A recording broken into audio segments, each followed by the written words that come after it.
بسم اللہ الرحمن الرحیم الحمد للہ رب العالمین والصلاة والسلام علی اشرف الانبیاء والمرسلین وعلی آلہ وصحبہ اجمعین اما بعد۔ عزیز طلبہ و طالبات، السلام علیکم ورحمۃ اللہ۔ درس عقائد نصفیہ کا یہ اگلا سلسلہ ہے۔ پچھلے درس کی ریکارڈنگ میں کچھ گفتگو ضائع ہو گئی تھی، ڈیلیٹ ہو گئی تھی کچھ تکنیکی خرابی کی وجہ سے، لہذا ہم پچھلے درس کا آخری حصہ، اس کا خلاصہ دوبارہ آپ کی خدمت میں پیش کرتے ہیں۔ مصنف رحمہ اللہ اللہ تعالیٰ کا تعارف کروا رہے ہیں اور آپ اللہ تعالیٰ کی صفات بیان فرما رہے ہیں اور اس کی شان اور عظمت۔ تو ولا جوہر ولا مصور تک تو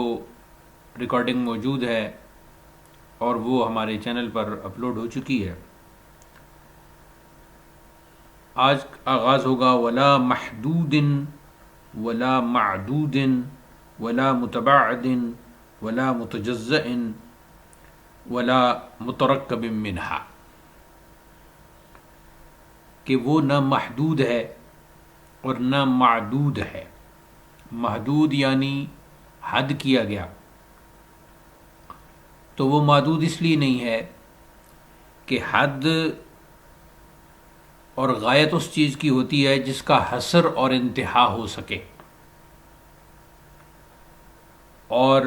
حد شے کی طرف کو اور اس کی نہایت کو یعنی اس کے اینڈ کو کہتے ہیں۔ جیسے ایک خط کھینچا جائے تو اس کی حد نقطہ ہے، اور خط خود حد ہے سطح کی، تو سطح کی حد جو ہے وہ خط ہے اور اس کی حد نقطہ ہے، اور سطح پھر خود حد بنتی ہے جسم کی۔ تو ان چیزوں کا تعلق جسم کے ساتھ ہے۔ پس معلوم یہ ہوا کہ اللہ کے واسطے نہ نہایت ہے نہ طرف ہے، اور نہ ہی وہ منتہی ہے یعنی اس کی کوئی انتہا ہے، نہ وہ معصور ہو سکتا ہے، اس واسطے کہ یہ حد اور ان چیزوں کا تعلق کم سے ہے، مقولہ کم سے ہے اور کم عرض ہے، اور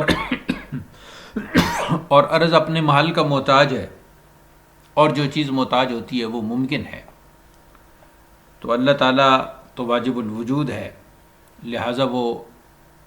حد سے اور ہر قسم کے جسم سے پاک ہے، جسم سے وہ مبرہ ہے، منزہ ہے۔ ولا معدود، اور نہ وہ گنتی کیا گیا، یعنی جو شروع میں الواحد فرمایا اسی کی یہ مزید تاکید اور توضیح ہو رہی ہے کہ اس کی جو وحدت ہے وہ عدد کی جہت سے نہیں ہے کہ واحد اثنان ثلاثہ، مطلب یہ ہے کہ وہ ایسا واحد ہے کہ وہ اکیلا ہے، وہ فی نفسہ ہی اور بالذات واحد ہے، اس کی وحدت حقیقی ہے۔ یہاں بھی کمیت آ گئی، یعنی کمیت منفصلہ، تو وہ اس سے بھی منزہ ہے۔ پہلے کمیت متصلہ اور یہ کمیت منفصلہ۔ ولا متباعد، اور وہ ٹکڑے ٹکڑے یعنی وہ ٹکڑے قبول کرنے والا نہیں ہے، یعنی ٹکڑے تو اس چیز کے ہوتے ہیں کہ جو پہلے ہی مختلف اجزاء پر مشتمل ہو، اور نہ ہی وہ افراد کی وجہ سے ہے، اس واسطے کہ وہ تو تقسیم نہیں ہوتا، وہ تو واحد ہے۔ ولا متجزع، اور اس کے اجزاء نہیں ہو سکتے، کیونکہ اگر اس کے اجزاء مانے جائیں تو پھر اس کا وجود الگ ہوگا اور اجزاء الگ ہوں گے، اور اس صورت میں تأخر اور محتاجی لازم آئے گی اللہ تعالیٰ کے وجود کو۔ اس لیے تأخر اس لیے ضروری کہ اجزاء کا پہلے ہونا ضروری ہے، تو اس لیے وہ اس کے اجزاء نہیں ہیں۔ ولا مترکب منہا، اور نہ ہی وہ اجزاء سے مرکب ہے، مطلب یہ ہے کہ اس کے واسطے کوئی اجزاء ترکیبی نہیں ہے کہ اس کی ذات کئی چیزوں سے مل کر بنی ہو۔ ولا متناہن، اور اس کی انتہا نہیں ہے، کیونکہ انتہا مقدار میں ہوتی ہے، عدد میں ہوتی ہے، اور اللہ تعالیٰ مقدار سے اور عدد دونوں سے بری ہے، کیونکہ ہم پہلے مصنف نے فرما دیا ہے کہ وہ محدود بھی نہیں، معدود بھی نہیں. یہ بات پہلے کر دی گئی ہے، لیکن مزید متناہن کہنا، یہ بات پہلے کر دی گئی ہے لیکن مزید گویا یہ تاکید کے طور پر آ گئی ہے. پھر چونکہ مصنف کے زمانے میں مختلف اس قسم کی بحثیں ہوتی رہتی تھیں اور ہر قسم کے یہ الفاظ استعمال ہوتے تھے، اصطلاحات استعمال ہوتی تھیں، تو وہ اس طرح کے مستعمل الفاظ اور مستعمل مصطلحات و اصطلاحات انہوں نے اس میں متن میں شامل کی ہیں. ولا یوسف بالماہیت، اور بعض نسخوں میں ہے ولا یوسف بالمائیت، یعنی ہا کے ساتھ بھی اور حمزہ کے ساتھ بھی. اور نہ تعریف کی جاتی ہے اس کی ماہیت کے ساتھ، یا جیسے ایک دوسرے نسخہ میں ماہیت ہے تو ماہیت کے ساتھ. ولا بالکیفیت، اور نہ کیفیت کے ساتھ. ولا یتمکن فی مکان، اور نہ وہ کسی جگہ یعنی کسی مکان میں متمکن ہے یعنی ٹھہرتا ہے. ولا یجری علیہ زمان، اور نہ اس پر زمانہ گزرتا ہے، یعنی زمان اور مکان دونوں سے وہ پاک ہے. اب اس میں اگر ماہیت ہو تو جیسا کہ بعض نسخوں میں ماہیت ہے یعنی ولا یوسف بالماہیت ہے، تو پھر یہ ماہیت ما ہوا کے جواب میں ہے کہ جب ما ہوا سے سوال ہوتا ہے تو اس وقت مطلب یہ ہوتا ہے کہ اس کی جنس کیا ہے. جب کسی چیز کے بارے میں ما ہوا سے سوال ہوگا تو وہ تو اب اس کا مطلب یہ ہوگا کہ جب اللہ تعالیٰ کے لیے سوال ہوگا تو پھر اللہ تعالیٰ کے لیے ماہیت ہوگی. تو اس لیے جب اللہ تعالیٰ کے لیے ماہیت ہوگی ماہیت کے ساتھ، اور اگر ماہیت ہو تو پھر یہ یعنی ماہیت ما ہوا کے جواب میں، اور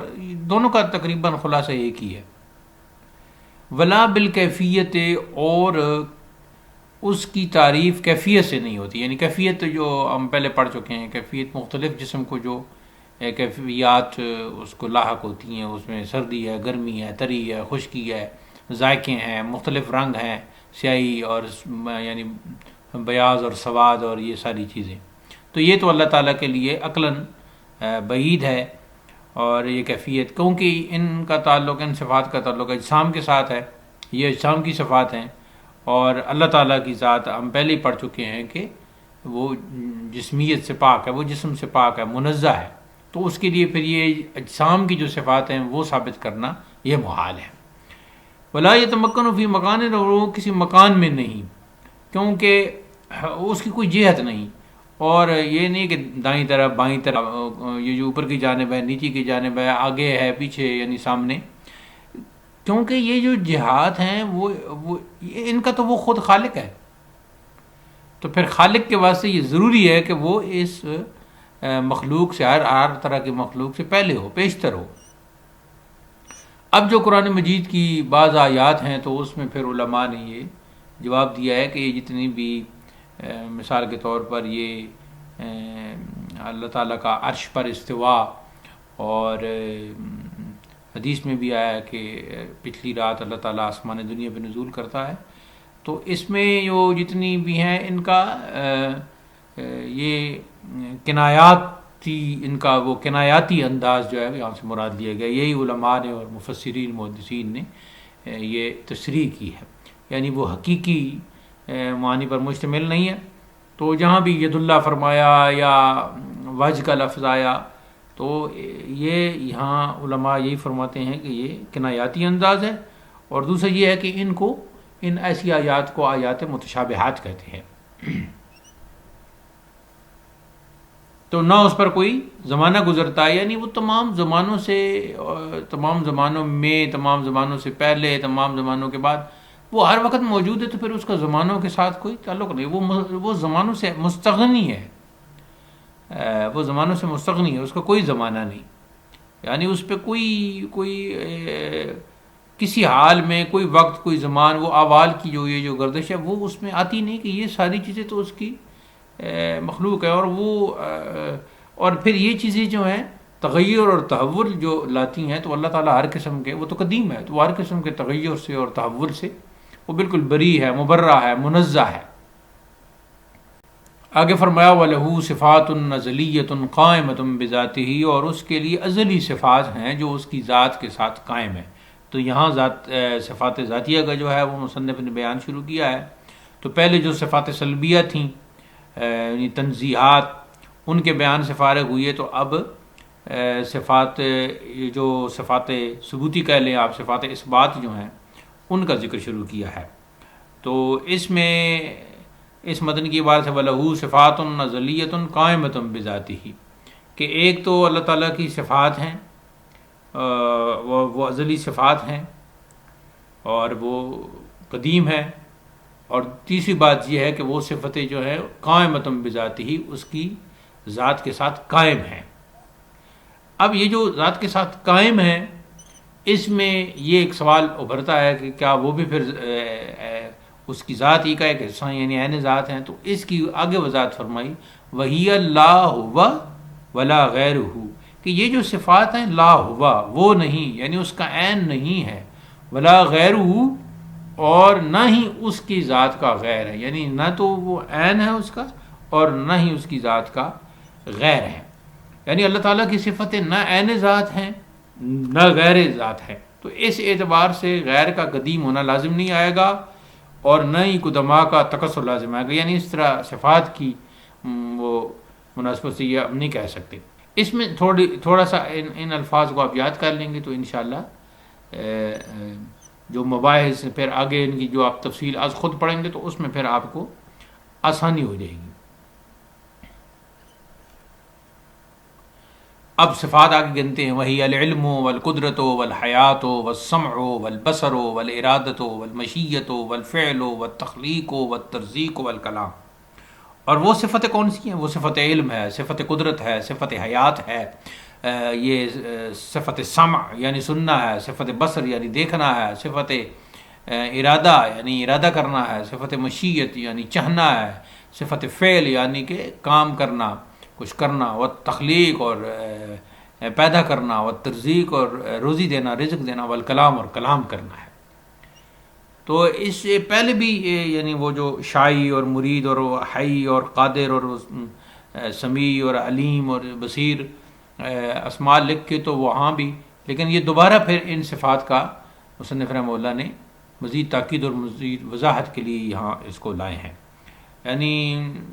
صفات ذاتیہ اور فعلیہ کو تفصیل سے اب مصنف بیان کر رہے ہیں، یعنی یہ صفات ذاتیہ اور صفات فعلیہ ہو گئی۔ ذاتیہ تو اس میں ہو گئی جی، اما ذاتیہ تو الحیات والقدرہ والعلم والکلام والسمع والبصر والارادہ، اور فعلیہ اس میں کون سی ہو گئی؟ یہ جو فرمایا کہ والفعل والتخلیق والترزیق والکلام، کہ اس میں تخلیق ہے، پیدا کرنا ہے، ترزیق رزق دینا ہے، اور باقی بغیر نمونے کی چیز بنانا ہے، اس میں انشاء، ابداع، سن، اور یہ ساری جو ہے وہ صفات فعل ہے۔ تو جب وہ خدا ہمیشہ رہے گا، ہمیشہ سے ہے، ہمیشہ رہے گا اپنی ان ساری ذاتی اور فعلی صفات کے ساتھ، حیات، قدرت، علم، کلام، سمع، بصر، ارادہ، یہ جتنی بھی پیدا کرنا، رزق دینا، ایجاد کرنا اور بغیر نمونے کی چیز پیدا کرنا، حسن نظام کے ساتھ ہر چیز کو بنانا، تو یہ ساری صفات جو ہیں وہ ہر وقت اس کے ساتھ قائم ہیں، صفات ذاتیہ اور صفات فعلیہ، اور اس میں پھر صفات ذاتیہ کمالیہ کا بھی اس میں کہہ دیا جاتا ہے۔ تو اس میں اشاعرہ کے نزدیک یہ 7 ہیں، علم ہے، قدرت ہے، حیات ہے، سمع ہے، بصر ہے، ارادہ ہے، کلام ہے، اور ماتریدیہ کے نزدیک 8 ہیں، اور 8ویں صفت جو ہے وہ صفت تکوین ہے، اور یہ جو تخلیق، ترزیق، اماتت احیاء وغیرہ، تو یہ ساری یعنی زندہ کرنا اور مارنا، یہ ساری اس صفت تکوین میں داخل ہے۔ اب اللہ تعالیٰ کو کلام کرنے کی جو صفت حاصل ہے، اس لیے کہ وہ متکلم ہے، اور یہ کلام کرنا اس کی ذاتی صفت ہے۔ تو اب مصنف اس کی وضاحت کرتے ہوئے فرماتے ہیں وَهُوَ مُتَكَلِّمٌ بِكَلَامٍ هُوَ صِفَةٌ أَزَلِيَّةٌ لَيْسَ مِنْ جِنْسِ الْحُرُوفِ وَالْأَصْوَاتِ وَهُوَ صِفَةٌ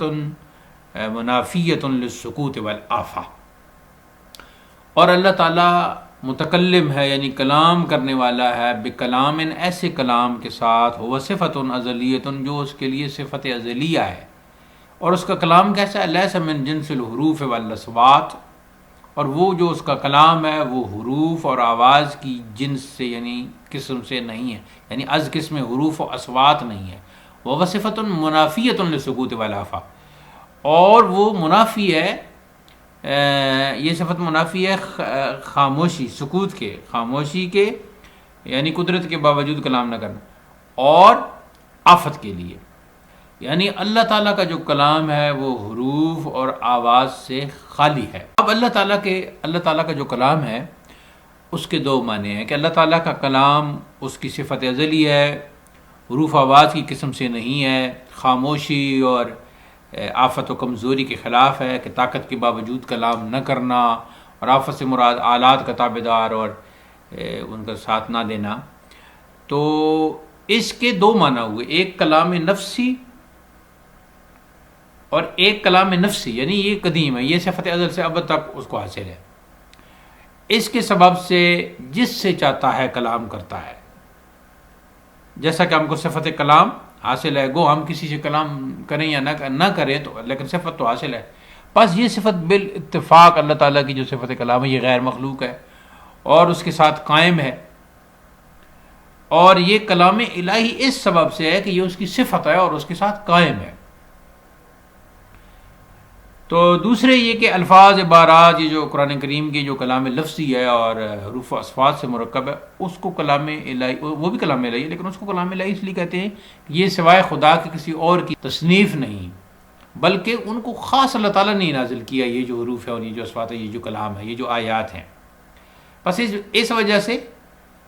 یہ الفاظ اور یہ جتنے بھی آیات ہیں، یہ قرآن مجید جو ہے یہ کلام الہی ہے، اور جو اس کو کلام الہی نہیں مانے گا تو وہ تو بالاتفاق کافر ہے۔ مگر کلام لفظی جو ہے وہ خدا کی صفت نہیں ہے بلکہ اس کی صفت کی دلیل ہے۔ قرآن کا جو اطلاق ہے وہ کلام نفسی، اب یہاں ایک سوال پیدا ہوتا ہے کہ پھر قرآن کا اطلاق کلام لفظی پر ہوگا یا کلام نفسی پر ہوگا؟ تو قرآن کا اطلاق کلام نفسی اور کلام لفظی دونوں پر ہوگا۔ آگے فرمایا واللہ تعالی متکلم بہا آمر ناہ محبر، اور اللہ تعالیٰ اسی صفت کلام کے ساتھ کلام کرنے والا، اور آمر حکم دینے والا، امر کرنے والا، ناہن منع کرنے والا، ناہی کرنے والا، مخبر اور خبر دینے والا ہے۔ یعنی اللہ تعالیٰ نے ازل میں ایک کلام فرمایا تو اس کے ساتھ پھر حکم کرنے والا، روکنے والا، خبر دینے والا۔ تو یعنی کلام جو ہے وہ کلام تو ایک ہی ہے نا، لیکن اگر کوئی حکم دیا جا رہا ہے کسی چیز کا، یعنی معمور بھی جو ہے اس کی مناسبت سے امر ہے، اور جس چیز سے روکا جا رہا منہی عنہ ہو تو اس کی مناسبت سے نہی ہے، اور